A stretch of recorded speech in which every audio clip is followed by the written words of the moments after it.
শোন বাবু, অনেকদিন পর তোর মামা আসছে রাখি পড়তে। যা, ওখানে দাঁড়িয়ে থাকবে, তুই আগিয়ে নিয়ে আয়। ঠিক আছে মা, এক্ষুনি যাচ্ছি। দেখ বোন, এই কড়ি বাবার কত খুশি, একে তো রাখি পড়ালে কিছুই দিতে চায় না। ভাই, অনেকদিন পর আমরা বোনের বাড়ি যাচ্ছি, বোন যদি আমাদেরকে দেখে খুব খুশি হবে বল। হ্যাঁ, সে তো হবেই।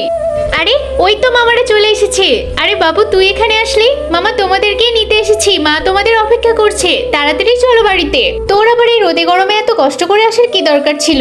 আমরা তো আস্তে আস্তে যেতামই তোদের বাড়িতে।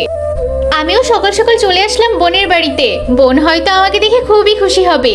আরে দেখ, আমাদের ভাই চলে এসেছে। বোন তাড়াতাড়ি রাখি পরিয়ে দে, আমার আবার যেতে হবে, অনেক কাজ আছে। আরে ভাই, আজকে কাজ কাজ বললে হবে না, আজকে অন্তত আমাদেরকে একটু সময় দে। ভাই তুই এখানে আগে বস, তোকে আগে রাখিটা পরিয়ে নি। আরে আরতির থালাটাই আনতে ভুলে গেছি। এই এত কিছু দরকার নেই, তাড়াতাড়ি রাখিটা পরা, আমার আবার তাড়া আছে। ঠিক আছে ভাই, তাড়াতাড়ি পরিয়ে দিচ্ছি। হ্যাঁ হ্যাঁ দে।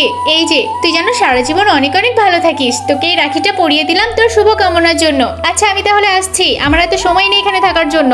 আরে দিদি, ভাই তো এবছর আমাদেরকে কিছুই দিল না। আরে থাক না, ভাই যেন ভালো থাকে এটাই তো আমরা সবসময় চাই। মা দেখো, মামারা এসে গেছে। আরে ভাই তোরা এখানে বস, তোদের অপেক্ষাই তো করছিলাম। আমরাও তো সারা জীবন এই দিনটার অপেক্ষাতেই থাকি, তোরা যেন অনেক অনেক ভালো থাকিস, আমি সবসময় এই কামনাই করি। এই দেখ বোন, তোর জন্য সুন্দর একটা শাড়ি এনেছি, আর এই নে কিছু টাকা। দেখ দিদি, ওদের ভাইয়েরা ওকে কত কিছু দিল, আর আমাদের